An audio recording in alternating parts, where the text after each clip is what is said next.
comes the highwaywoman. She comes with music for your soul, and then moves along. She moves along.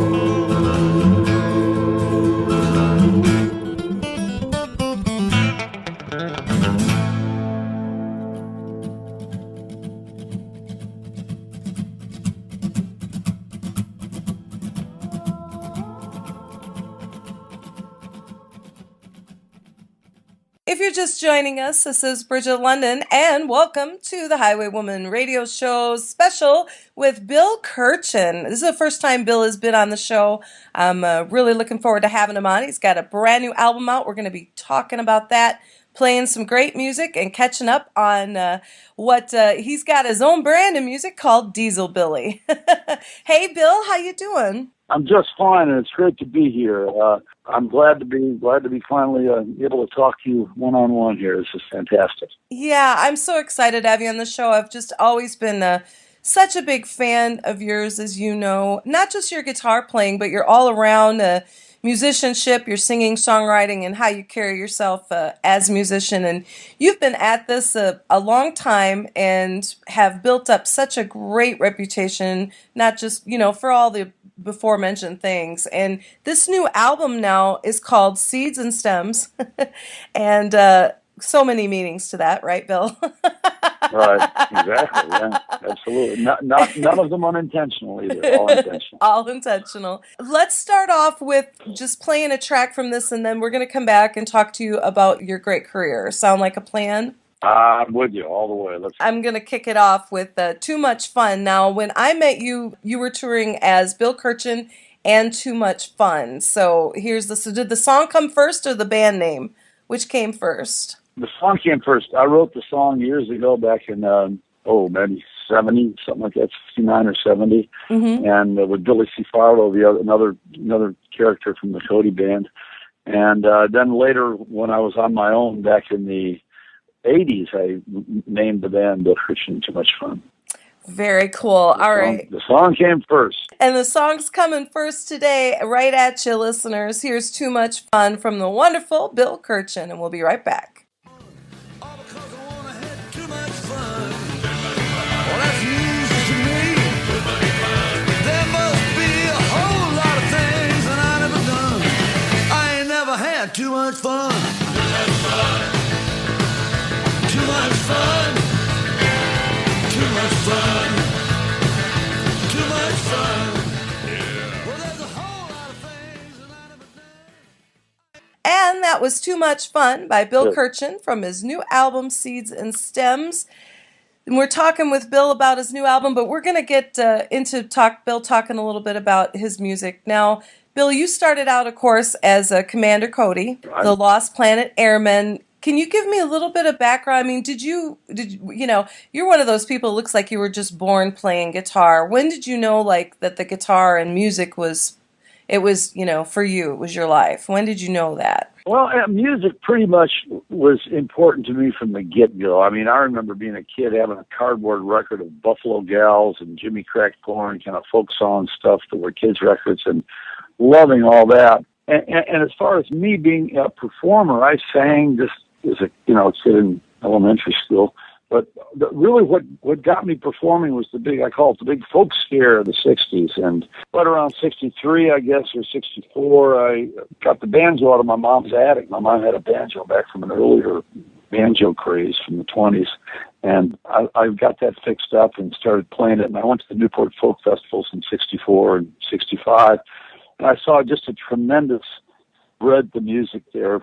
Bluegrass, Bill Monroe, Johnny Cash, country music, all the young folk people like Jim Kweskin Jug Band and Maria Muldaur, who was still Maria D'Amato at the time. Yeah. And Bob Dylan. I was a huge Dylan fan. I was a huge Mississippi John Hurt fan. I loved the acoustic blues of John Hurt. And I learned guitar pretty much to do that, to play that kind of style. And So that's how I really got started playing.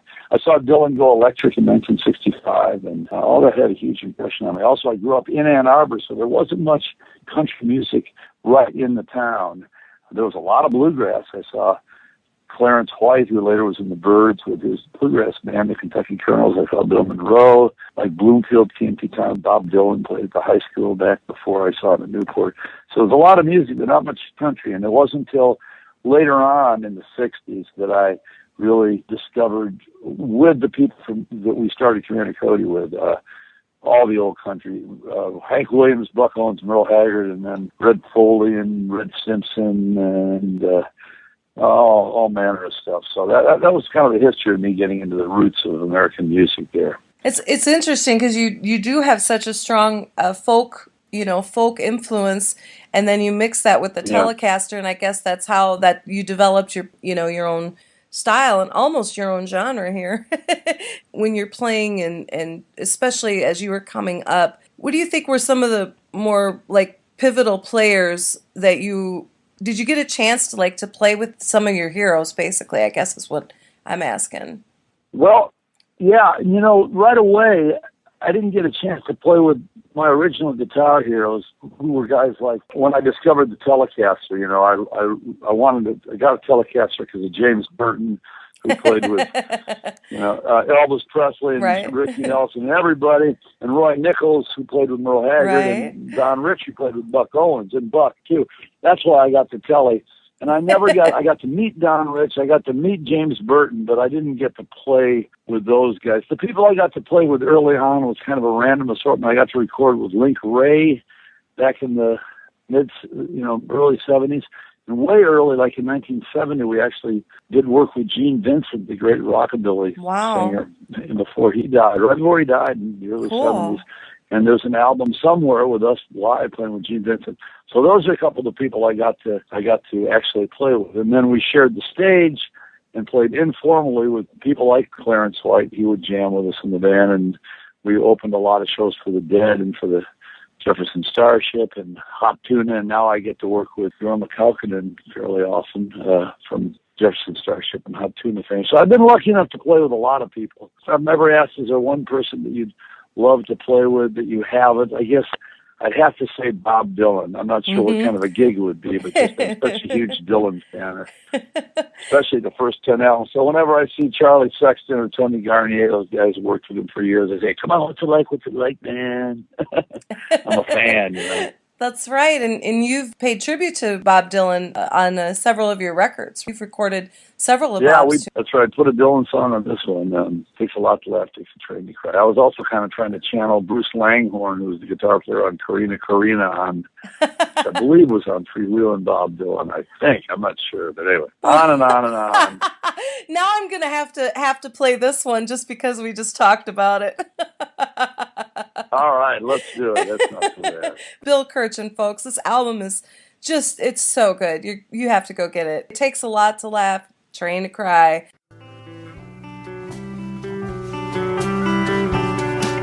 I want to be your lover, babe. I don't want to be your boss.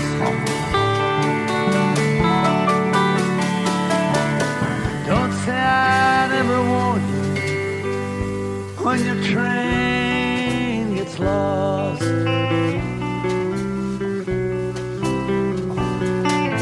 Don't say I never want you when your train gets lost.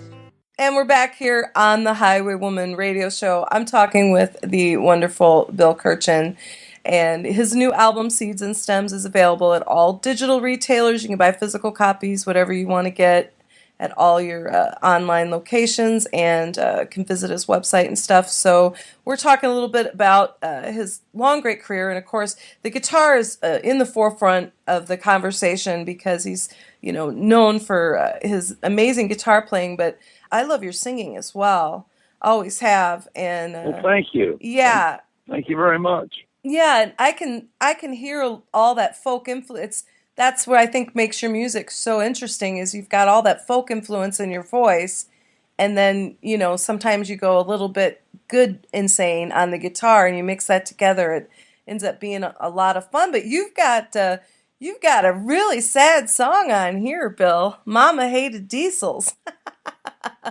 Oh my God, I know. That was written Man. that's really sad. My buddy Blackie Farrell wrote that. I've been trying to do a Blackie Farrell song per album ever since that tune we cut on the second Cody album, Hot Licks, Cold Steel, and Other Truckers' Favorites.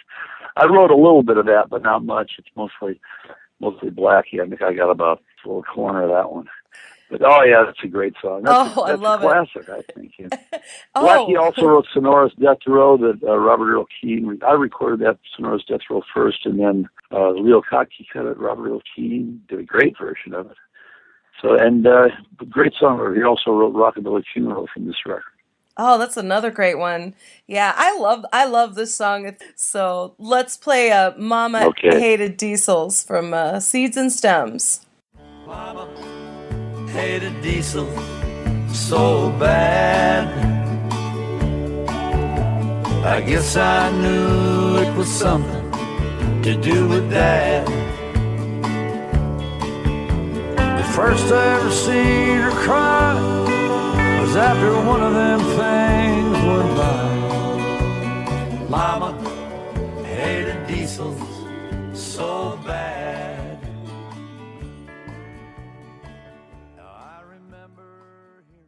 And we're back here on the Highwaywoman radio show. We're going to feature a lot of this record. Like I said, this is the first time that Bill Kirchen's been on the show, so we're going to make the most of it while he's here. Now, Bill, when you were making this record, now you recorded this when you were on tour in London, am I right? Yeah, all over England, actually. And so we had to sneak it in. Sometimes we'd go in the studio in the morning, then go out and drive to a gig that afternoon, that evening. Or we'd take a couple of days off. When we had a couple of days off, we'd dig into the studio. So it was pretty nonstop. If we weren't driving on the motorways of the United Kingdom, we were playing in either a concert or a club or in the recording studio. It's pretty nonstop there for a couple of weeks. Is this your normal touring band on this record then? Yes, it is. I also play with several musicians here in Austin, Texas, but the majority of the work I do is with that trio. And whenever I'm in California, we use the fourth man, Austin DeLone, although sometimes he tours with us as well. Who are the other guys in your band, Bill? Jack Odell's the drummer. He lives in Hyattsville, Maryland. Bass player is Maurice Criblin, and he lives in Richmond, Virginia. And I live in Austin, Texas. It's kind of wild, isn't it? You do. You've moved around a lot. You were born up in the Midwest, like me. Yep. And that's right, in Michigan. I grew up in Ann Arbor. I was actually born in Bridgeport, Connecticut, but I grew up in Ann Arbor, Michigan. So. Okay. And then you moved around a lot. You spent a lot of time in Maryland and in California, and eventually ended up in Austin, where it just makes sense to me that you live in Austin.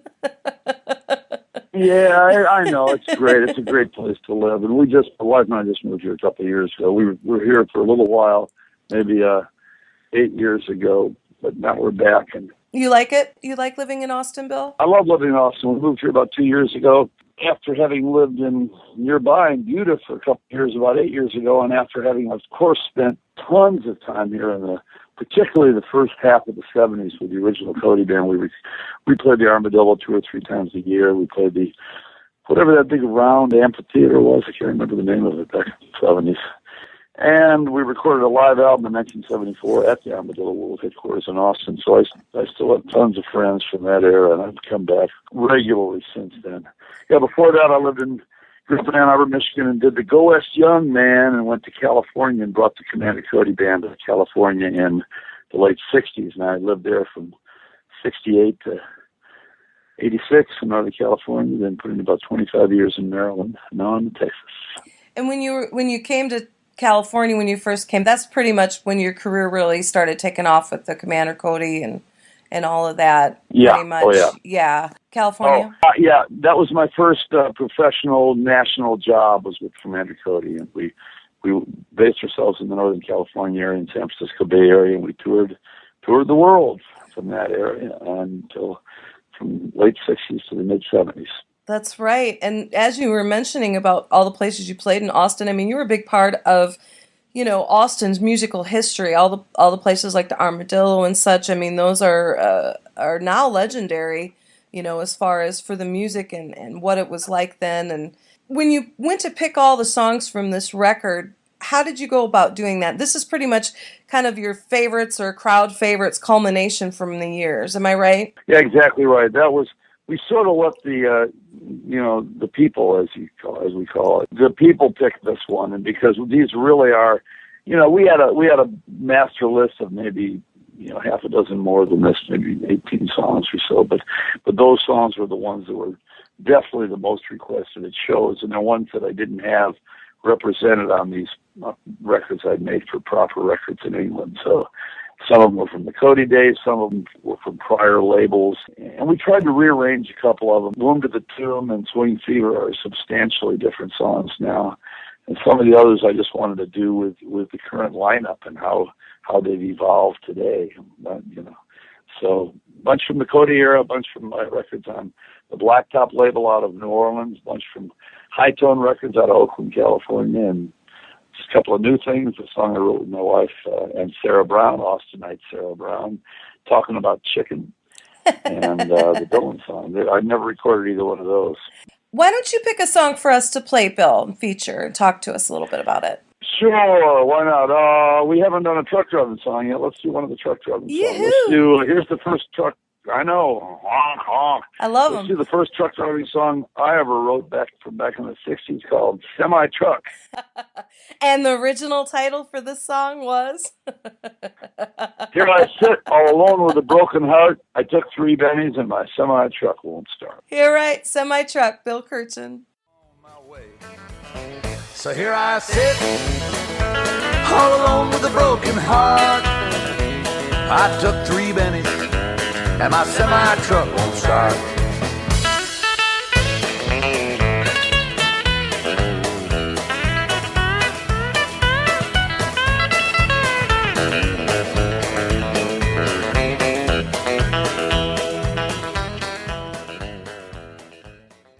And we're back here on the Highwaywoman radio show with some great trucking music there, of course, which Bill is also known for.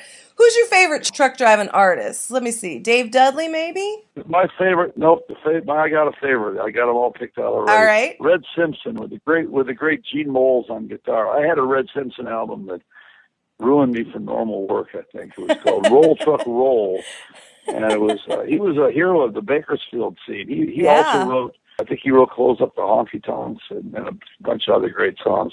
I've covered maybe 3 or 4 of the songs I learned from that record. That's where I learned Truck Driving Man, although later I knew it by both the original guy, Terry Fell and the Fellers, and Buck Owens. And we covered Nitro Express once on a High Tone album. I covered Roll Truck Roll, the title cut, a bunch of stuff. But he had a great guitar, but I only later learned it was Gene Moles, rather. And Red could have been, I think Red could have been a national, touring guy if he'd wanted, but he liked to hang around Bakersfield. He had a big hit later on with a song called Hello, I'm a Truck, kind of a great novelty record. And they repackaged that album, minus the cut of Truck Driving Man, as Hello, I'm a Truck. So there's some great Red Simpson out there. I'm going to have to pick him. I have to pick Red. All right, very cool. What have you got coming up now this year? Are you on the road a lot, Bill? Yeah, we're on the road. I'm working myself like a rented mule here. It's just we're not one place or another. I'm playing Greenhall tonight, but I'll be all. I have to play Greenhall, then fly the next morning to Richmond, and then the next time I play Greenhall, I'm flying to Minneapolis the next morning. So wow, it's got a pretty rigorous schedule. We're all over the country. We're going to Europe in July. I also teach some. I teach at the Augusta Heritage Center in Elkins, West Virginia, Early Country Music Week, and I teach at Yarmouth Calkin's Fur Peace Ranch, so we're keeping busy. Last year we hit, in the same year, although not in the same tour, both Lapland and Palestine, so that was a couple of new flags on the map for me. Now, you say you're teaching. Are you still giving, guitar workshops, Bill? Yeah, they're workshops. It's not. I no longer have any time to do Protestant, but we do classes. I teach classes and workshops. Cool. That's wonderful. Not a lot, not as much as I love that too. I know it is great. It's a lot of fun, and you learn so much teaching. It's just great. Well, and it's important. It's important to inspire the people coming up to get a guitar in their hands. I love that. I love that you're doing that. That's cool. I said, I had people in Ann Arbor back in the day who were so helpful to me, who were so good about letting me come and showing me guitar and turning me on to musicians that I'm eternally grateful to. Some of them I'm still in touch with and I can thank them in person. Some of them are gone, but I think that's so important to be able to just pass it on however you can, Absolutely. What kind of age group do you have with your students? Does it range all across the board? Yeah, it tends to be more in the adult end of things of both the camp, but there's 3 camps that I've taught at: York Elkins Peace Ranch, the Augusta Heritage in Elkins, and then Voice Works out in Port Townsend, Washington. And they all tend to attract adults, and from young adults to people, my age and even a little older. So for some reason, I don't get to work with the school-age kids as much now, but we do outreach programs at shows. I've got a couple coming up in the West, in Ogden, Utah, and Rock Springs, Wyoming, where we do youth outreach and try to just show the kids what's possible out there, try to pass along some of my enthusiasm for this stuff. Yeah. And now, if people want to find out about that, they can go to your website. Is that where they go find out about all that, Bill? Yeah, you bet. BillKirchen.com. And there's a way to get in touch with me on the website, too, and it does, in fact, get in touch with me. So go to BillKirchen.com. Okay, and you're on Facebook and all that good stuff, too. People can track you down. Stuff, yeah, all that stuff. Now, I just got one more question I'm curious to ask, and I don't know if you play much acoustic, but if you do play acoustic, what kind of acoustic do you like to use? Oh, that's a good question. Well, for years, I've had this. I started the first good acoustic guitar I had was a Martin 0017 that I got back in the 60s, but they quit making them in 59, so I must have been, at least 6-7 years old then. And so I've got that same size small Martin, which I usually have played, 0018. And on this album, the acoustic guitar work was done on the guitar I actually bought in West Virginia when I was teaching at that camp. And it's a big F-hole acoustic Gibson, like Mother Maybelle Carter played. In this case, it's an L7. I think she played a big one. She played a big 5, but this is a Gibson L7. But that's kind of new to me. But I'll use a flat top round hole Martin, and I got that beautiful Gibson arch top. So that's what I use. Very cool. Very cool. I'd love to hear you play acoustic sometime too. That would be fun. I'm doing it more, so you'll probably get a chance. I'm Cool. enjoying doing that, and that's how I started. I started finger picking on an acoustic, so I'm getting right back into it and very much enjoying it. There's nothing like it. Very cool. All right. And let's see, we want to remind folks once again that was BillKirchen.com and the upcoming tour he's got going on. And this album is just chock full of goodness and such great stuff, Bill. And anything else coming up this year you want to share with us that you've got going on, or anything else? Oh, I can't think of anything, Bridget. I sure appreciate you taking your time to let me be on the show. It's grand. And you just go to the website. We're liable to be someplace not too far from you. So other than that, we're just touring out there playing. And I'm doing a thing that Bill Kirchen in Texicali, which is an expanded band with Johnny Nicholas and Cindy Cashdollar, two old friends of mine.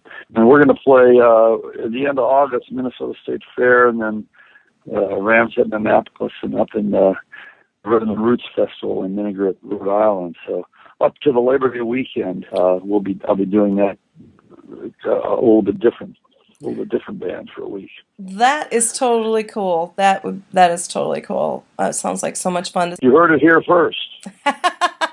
That's right. Exclusive information on the Highwaywoman Radio Show. Scoop. That's right. Get the scoop. Well, I love you, Bill. I love your music, and I love everything that you're doing and your energy that you put out in the world. It's important, and the love and passion for the guitar and for music in general. And I hope you get to play with Bob Dylan. I'm going to see that happen. Okay.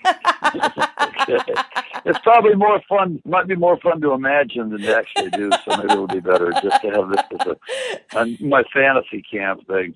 Well, I love your enthusiasm, and you too. Thank you very much for keeping the good stuff spinning the platters that matter. So we really appreciate that here. I don't take it for granted, Bridget. So thank you so Bill. much. That's really nice. Thank you.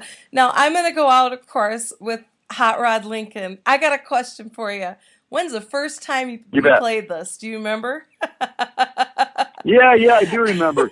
You it do? started out, for those who haven't heard it, the first time I played the song, I remember learning it off a Johnny Bond record back in the 60s with Cody. And then I added all the little snippets of quotes from different guitarists. Mm-hmm. And that just started out with Once for Fun. We threw in the Folsom Prison Blues, like Right. in the middle of it. Then it was off to the races. And we pretty much, anything that's on there was developed live on stage. There wasn't forethought put into that. I've done it so long that it's kind of landed in a particular order, pretty much to a certain extent. Was this kind of a stump the band kind of thing happening while you were playing live? Yep. Exactly, right. If I'd pick one, I'd just launch into it, and they'd have to kind of fall in with it. So yeah, it was fun. It just kept us all up on two wheels hitting the guardrail. How fun! Oh man, thank you, Bill. The album is called Seeds and Stems. Go out and get it, folks. We're going to go on out of here, of course, with Hot Rod Lincoln. Thank you, Bill. Thank you so much, Bridget. You take care. Roy Orbison, he let me by. Johnny River,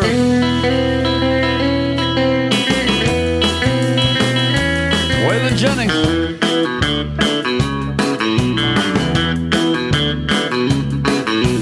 Buddy Holly,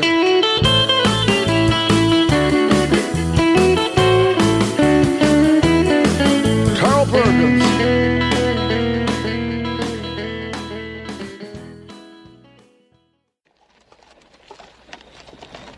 Thanks so much for tuning in. This is Bridget London, and this has been the Highwaywoman Radio Show.